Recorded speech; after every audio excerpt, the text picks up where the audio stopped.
Is it just me, or is manga slowly becoming stale?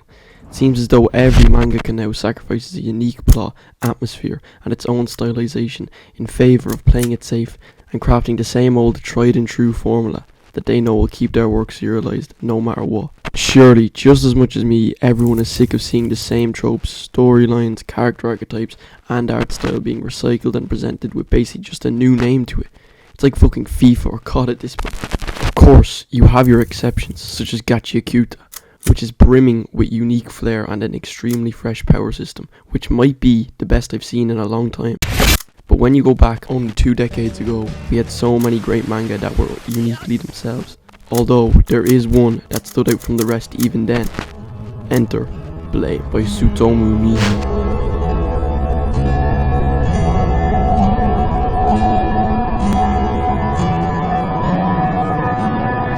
I was entranced by the world it was set in. The dark, grungy art style and this atmosphere encapsulated. A feeling it gave me that I couldn't find a word for.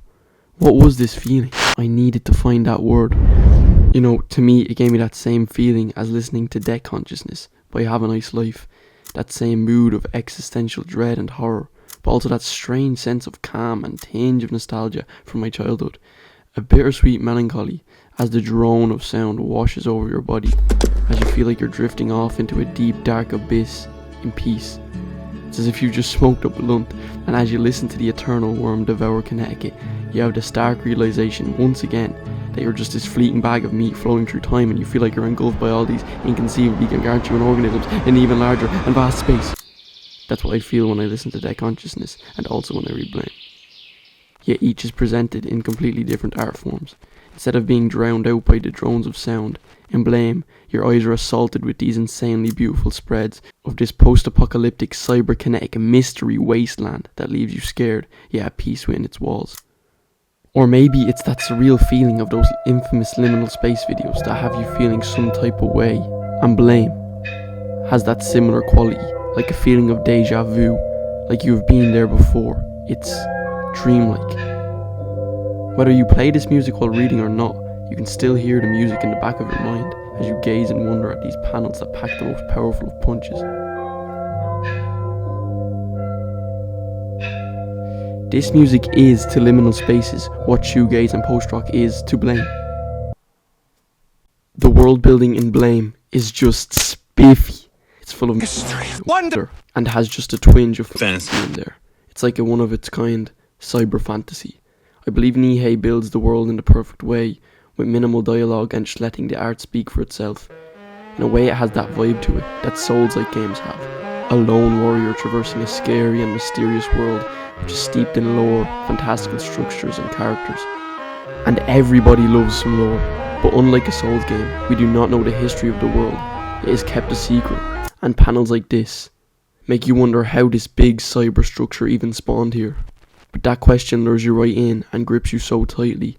You know, it reminds me of when you try to think of what was there before the universe started, and you were just hard stuck, because it's like, well, it had to start fucking somewhere. And it's like you're just hitting this edge of this blank white page in your mind when you try to think that far back, and it starts to freak you the fuck out. I'm sure we can all relate to this, right? But that's what the world of Blame makes me feel. The giant mass of decaying metal and cramped hallways and seemingly bottomless pits makes me feel like this is the way the world of Blame has always been, and there was nothing normal before this. That feeling is so horrifying, yet it's strangely calming. To add to my point, the world is so intriguing because today, in modern entertainment, where the post-apocalyptic genre is so saturated with the same recycled tropes and settings, Blame is a breath of fresh air. I personally couldn't find anything remotely similar to it when doing research for this video. Of course, you do still have some great post-apocalyptic stories coming out in recent years, such as Mad Max and Blade Runner 2049, which, I believe, were received well due to the fact they have their own unique style and atmosphere. Mad Max had its unhinged editing and colour saturation, as well as its political undertones weaved into its narrative. And Blade Runner has its cult following of people online, as I'm sure you have seen an edit like this. You look lonely. I can fix that. You look like a good job.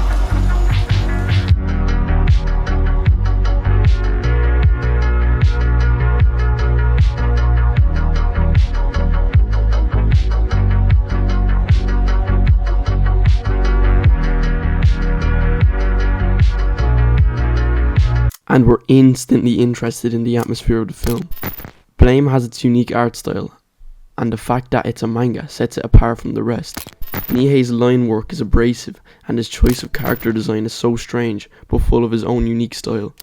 Blame easily has some of the most eye-grabbing character designs I've ever seen. I've already touched on how meticulously detailed each and every crevice of the world is, and I can't imagine any other art style accompanying a story like Blame. But after all these comparisons and a fairly broad synopsis of the feelings Blame portrays, I have still yet to find the single word I wanted in order to accurately describe the feeling that Blame gives me. The feeling that is so interesting, so addicting. So then I decided to take to the internet to see if other people knew what I was talking about. I began frantically searching. How can a fictional world make you feel this type of way? But all I could find were mentions of melancholy.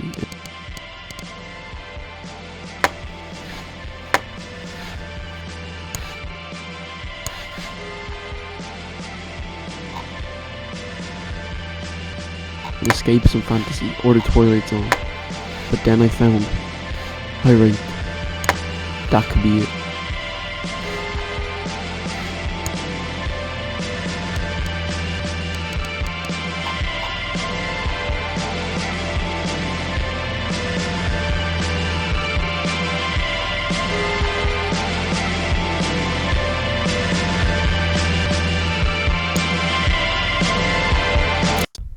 Harate, a word derived from the ancient Welsh language, has been dubbed an untranslatable word by the BBC. Its meaning is unclear, but is said to combine elements of homesickness, nostalgia and longing. Longing for a place, or somewhere long forgotten. Perhaps a place that never even existed. That's it. That's the feeling I get when I read Blame. Homesickness. A feeling of nostalgia. A longing. Even though, as I have described the world of Blame, it being a place full of pain is at the same time calming and surreal. It gets you so invested in the world. That's why Blame is so unique. That is why Blame is one of the greatest mangas ever penned. I mean, fire! No, what do you say, bro? Like, yo, this is peak. This is peak. There's nothing that can be done here that can be improved on. This is peak.